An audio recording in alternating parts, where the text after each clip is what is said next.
ప్రియమైన మిత్రులకు శ్రేయోభిలాషులకు వణక్కం. మీ బాడీ షేప్ను బట్టి మీ హెల్త్ అండ్ ఫిట్నెస్ డ్రెస్సింగ్ స్టైల్లో మార్పులు ఉంటాయని మీకు తెలుసా? తెలిసే ఉంటుందిలేండి, మీకు తెలియకుండా ఎలా ఉంటుంది?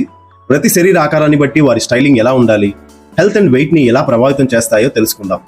First one, hourglass shape, గడియారం ఆకారం. వీరికి షోల్డర్స్ అండ్ హిప్స్ దాదాపు ఒకే వెడల్పులో ఉంటాయి. వెస్ట్ చాలా సన్నగా ఉంటుంది. ఛాతీ మరియు హిప్స్ పరిమాణం దగ్గరగా ఉంటుంది. Natural curve body. Top and lower weight ని సమానంగా ఉంటుంది. ఫిట్ అండ్ ఫ్లేయర్ డ్రెస్సులు బాగా సూట్ అవుతాయి. బాక్స్ వదులుగా ఉన్న డ్రెస్సులు తప్పించాలి, ఇవి వారి అందాన్ని చెడగొడతాయి. వెయిట్ అండ్ ఫిట్నెస్ కి వస్తే ఫ్యాట్ సమానంగా హిప్స్, ఛాతీ, థైస్ లో ఎక్కువగా స్టోర్ అవుతుంది.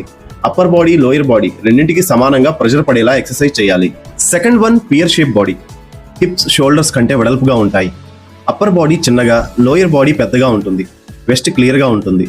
వెయిట్ ఎక్కువగా హిప్స్, థైస్ వెనక భాగంలో స్టోర్ అవుతుంది. Bright colour tops, boat neck, puff sleeves, dark colour pants, A line scarfs వీరి అందాన్ని పెంచుతాయి.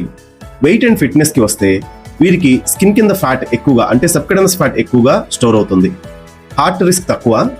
అప్పర్ బాడీకి స్ట్రెంగ్త్ ట్రైనింగ్, లోయర్ బాడీకి ఫ్యాట్ బర్నింగ్ వర్కౌట్స్ చేయాలి. Third one, inverted triangle shape. Shoulders, ఛాతీ, హిప్స్ కంటే వెడల్పుగా ఉంటుంది. అప్పర్ బాడీ స్ట్రాంగ్ గా, లోయర్ బాడీ లీన్ గా ఉంటుంది. Broad shoulders and waist. కాళ్ళు సన్నగా కనిపిస్తాయి. వీరు లోయర్ బాడీకి వాల్యూమ్ కలిగిన skirts, wide leg pants, V neck tops and మెడ పొడవుగా కనిపిస్తుంది. భుజాలు వెడల్పు తగ్గించే soft fabric tops, straight line top ధరిస్తే అందంగా ఉంటుంది.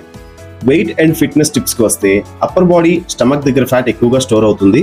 కార్డియో, కోర్ ట్రైనింగ్ మీద దృష్టి పెట్టాలి. Fourth one, rectangle shape. ఛాతీ, నడుము, హిప్స్ ఈక్వల్ మెజర్ తో ఉంటాయి. అథ్లెటిక్ షేప్ అంటారు. నడుము ఎక్కువగా కనిపించదు, కర్వ్ షేప్ తక్కువగా ఉంటుంది. వెయిట్ పెరిగిన బాడీ అంతా సమానంగా పెరుగుతారు. కర్వ్ క్రియేట్ చేస్తే peplum tops, high west skirts, layering structure ఉన్న ఫ్యాబ్రిక్ ని యూజ్ చేస్తే అందంగా ఉంటారు. ఏజ్ తో పాటు స్టమక్ దగ్గర ఫ్యాట్ పెరుగుతుంది. గ్లూట్స్, షోల్డర్స్ టోనింగ్ వర్కౌట్ చేయాలి. Fifth one, Apple shape. Upper body వెడల్పుగా ఉంటుంది. ఛాతీ మరియు మధ్య భాగం పెద్దగా ఉంటుంది. హిప్స్ షోల్డర్స్ కంటే చిన్నగా ఉంటాయి. స్టమక్ దగ్గర వెయిట్ ఎక్కువగా స్టోర్ అవుతుంది. చేతులు, కాళ్ళు సన్నగా కనిపిస్తాయి. ఎంఫైర్ వేస్ట్ డ్రెస్సులు పొడవుగా కనిపించేలా ఉంటాయి. వీనెక్ అండ్ స్ట్రక్చర్ టాప్స్ తో షేప్స్ ని క్రియేట్ చేయొచ్చు. వెయిట్ అండ్ ఫిట్నెస్ టిప్స్ కి వస్తే కడుపు దగ్గర, అంటే పొట్ట దగ్గర విజరల్ ఫ్యాట్ అనేది ఎక్కువగా స్టోర్ అవుతుంది. హార్ట్ హెల్త్ రిస్క్ ఎక్కువ. Core strength workouts, cardio workouts, healthy nutrition diet తప్పనిసరిగా పాటించాలి. మీరు ఏ షేప్ లో ఉండి ట్రాన్స్ఫార్మ్ అవ్వాలనుకుంటున్నారో కామెంట్ లో పెట్టండి. I will help you. సాహసం సైరా డింబక. Subscribe. Thank you so much. Share your loved once.